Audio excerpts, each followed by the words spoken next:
शैक्षणपति प्रभु महावीर की श्री चरणों में मेरा कोटि वंदन।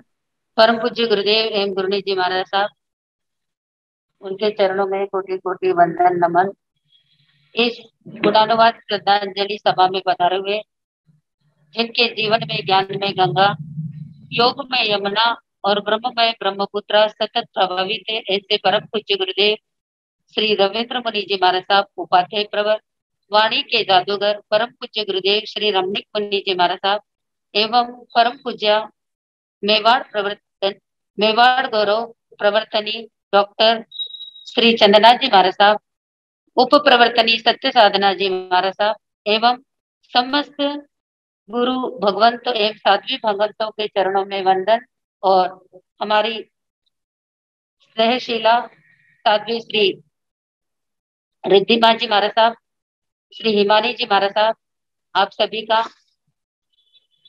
स्वागत। परम पूज्य शताब्दी नायक, चारित्र चूड़ामणि, समय के सजग पहरी उपाध्याय भगवंत मूल मुनि जी महाराज का जिस दिन गुरुदेव का जन्मदिन था, उसी दिन संसार से विदा होना और उसी दिन संसार लेकर संलेखना मरण की ओर जाना, सचमुच में विदाई और जुदाई शब्द ही ऐसा होता है कि दिल भर आ जाता है। ऐसे गुरुदेव जिनके कई बार साक्षात दर्शन किए हैं,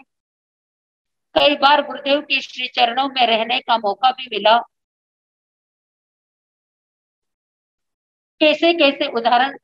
उनके जीवन में स्वयं हमने अपनी आंखों से देखे कि जब गुरुदेव रतलाम में विराज रहे थे, दोपहर के समय में हम लोग गुरुदेव की सेवा में बैठे थे। गुरुदेव के शरीर पर मच्छर बैठ रहे थे, हाथ पर हमने गुरुदेव से निवेदन किया, गुरुदेव इस मच्छर को हटा दो। कहते हैं क्या फर्क पड़ेगा, इतना बड़ा शरीर है, अगर थोड़ा सा खून पी जाएगा तो क्या फर्क पड़ेगा। तो सचमुच में जिनके जीवन में इतनी सहजता, सरलता, सहिष्णुता और इतनी समता थी कि शायद हम उनके गुणों को लफ्जों में, शब्दों में बयां नहीं कर सकते, क्योंकि उनके जीवन को, उनके विचारों को और उनके संयमी त्याग और बलिदानों को हमने देखा है। चाहे वह युवाचार्य पद का ले लो कि जब गुरुदेव को आचार्य बनाया जा रहा था, तब भी गुरुदेव ने कहा कि नहीं, मुझे आचार्य नहीं बनना है, मुझे श्रमण संघ एकता और संगठन के सूत्र में रखना है। तो उन्होंने आचार्य पद का त्याग कर दिया। गुरुदेव फरमाया करते थे कि मैं उस गुरु का शिष्य हूँ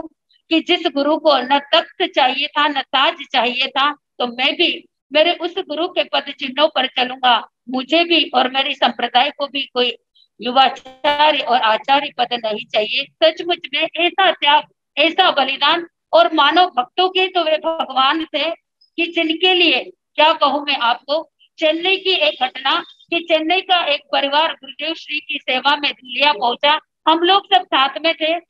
तब उस परिवार के अंदर एक महिला थी, वो बड़ी बीमार थी। गुरुदेव से पूरा परिवार निवेदन करने लगे, गुरुदेव इसका स्वास्थ्य ठीक नहीं है। हमने सब जगह बड़े बड़े डॉक्टर को बड़े बड़े महानगरों में दिखा दिया, पता नहीं ये खाना खाती है और पुनः इसे उल्टी हो जाती है। तब गुरुदेव ने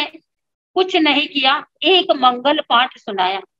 सचमुच में वो मंगल पाठ उस महिला के लिए वरदान रूप में बन गया। और वो वहां से गुरुदेव ने कहा तू जा नीचे खाना खा कर आ, तुझे कुछ भी नहीं होगा। सचमुच में हम लोग वही थे और उस महिला ने खाना खाया, भोजन किया, और वो 2 दिन रही, एक भी उल्टी, एक भी वॉमिट नहीं हुई। जो पिछले 2 साल से कुछ भी खाती थी और उसे उल्टियां हो जाती थी। तो एक से एक नहीं, अनेक घटनाक्रम उस गुरुदेव के हैं कि सचमुच मैं उनके बारे में क्या कहूँ कि झिलमिलाते हुए सितारों में हमने चांद को देखा है,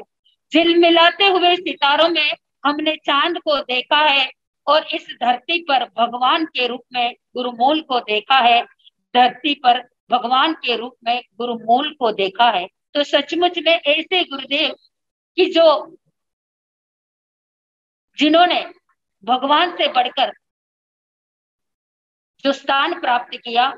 सचमुच में ऐसे गुरुवर के लिए क्या कहूं कि कहते हैं गंगा पाप को हरती है, यमुना ताप को हरती है और सरस्वती संताप को हरती है, पर हे गुरुवर तू तो पाप, ताप और संताप तीनों को हरने वाला है। तो ऐसे गुरुदेव कि जिनके अंदर देश भक्ति थी, प्रभु भक्ति थी, गुरु भक्ति थी, संघ भक्ति थी, और जो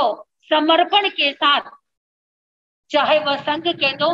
चाहे वह संप्रदाय के दो, चाहे वह जन जन के लिए के दो, ऐसा वह जन जन का मसीहा पूज्य गुरुदेव उपाध्याय प्रवरफुल मुनि जी महाराज, जिनके लिए चरणों में वे श्रद्धांजलि विद्यांजलि अर्पित करते हुए उनको यही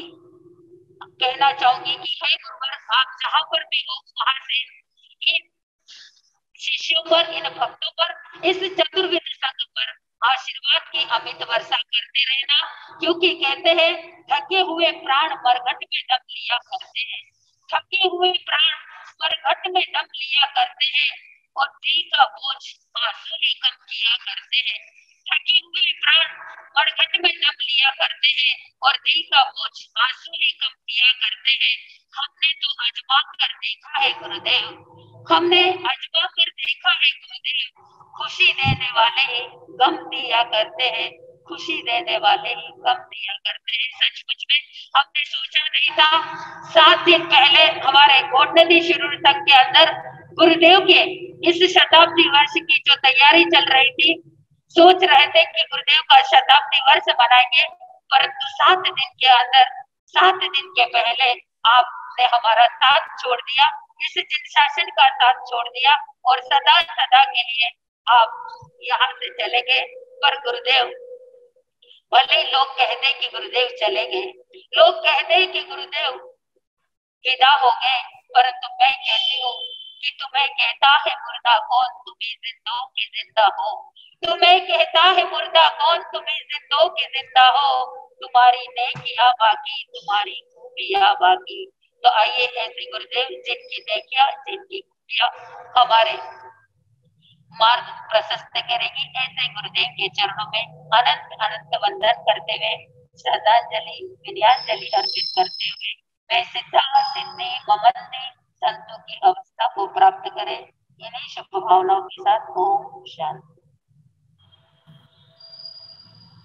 मैं दिल की गहराइयों से अपनी महासाध्वी संयम लता जी, जिनकी प्रतिभा से मैं बहुत प्रभावित, और मैं कहीं ना कहीं इस बात को एक गर्व के साथ और गौरव के साथ कहता हूँ कि आप जैन दिवाकर गुरुदेव की परंपरा की एक प्रतिभा से साध्वी हो, और जहां भी आप चातुर्मास करते हो, वर्षावास करते हो, गुरुदेव जैन दिवाकर के संदेश को जनमानस तक पहुंचाते हो, और उसी गुरुदेव दिवाकर के सबसे छोटे और लाडले शिष्य, क्योंकि मैंने तो जैन दिवाकर गुरुदेव को कभी देखा नहीं, लेकिन उस वृक्ष के इस मधुरतम फल को देखा है, देखा भी है, चखा भी है, जिया भी है, उनकी मस्ती को देखा है, उनकी भक्ति को देखा है। और सबसे बड़ी बात, जैन दिवाकर से जुड़े हुए प्रत्येक श्रावक और श्राविका और प्रत्येक साधु और साध्वी इतने मधुर और मीठे व्यवहार के हैं, उससे पता चलता है कि उस मिठास से पूरा संघ किस तरह आप्लावित है, भरा हुआ है। तो मैं संयम लता जी महाराज को बहुत बहुत आज के इस प्रसंग पर संवेदना भी प्रकट करता हूँ, प्रत्येक श्रावक को मैं संवेदना प्रकट कर रहा हूँ, क्योंकि पता नहीं मुझे उनसे इतना प्यार क्यों था, क्योंकि उनको मैंने देखा है, उनकी मस्ती को देखा है, और मेरे जीवन की शुरुआत वहीं से हुई है कि जिस समय मेरे गुरुदेव ने मुझको दीक्षा की आज्ञा देने के लिए अंबाला में विराजमान उपप्रवर्तक श्री सुदर्शन मुनि जी, तपस्वी सुदर्शन मुनि जी महाराज विराजमान थे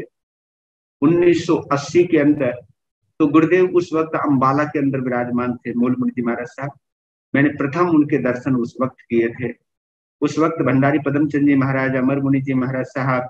और राम कुमार जी महाराज साहब, भद्र मुनि जी महाराज साहब, बहुत सारे संत साध्वी वहां पर विराजमान थे। 12 साल का बच्चा वहां गया था, तो उस वक्त मैंने उनकी वो छवि मेरे आज तक जिंदा है और उस छवि के साथ मैं आगे भी बढ़ा हूँ, देखा है। और उन्होंने गुरुदेव के लिए बहुत बहुत, तुम्हें प्रत्येक, चाहे मेरे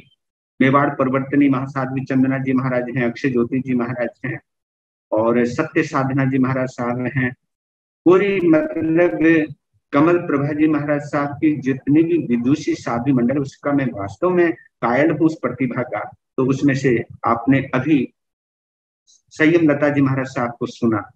बहुत मीठा और संतुलित जीवन जीने वाली हैं आप, और आपकी प्रतिभा से प्रभावित हूँ। आपने आज की इस गुणगान सभा में कहूँ या मत श्रद्धांजलि सभा में कहूँ, भावाभिव्यक्ति सभा में कहूँ, आपकी उपस्थिति में आपके लिए बहुत बहुत दिल से आभार व्यक्त